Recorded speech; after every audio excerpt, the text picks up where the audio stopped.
làm chi nữa, ngày tháng dần trôi xóa nhòa kỷ niệm. Có nhớ, có thương, có buồn, có khổ, thì tình cũng đôi nơi xa cách nhau rồi.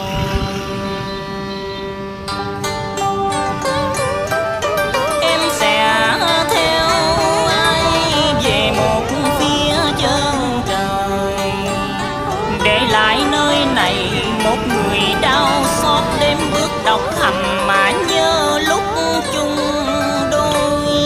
Tình thâm nồng phút chốc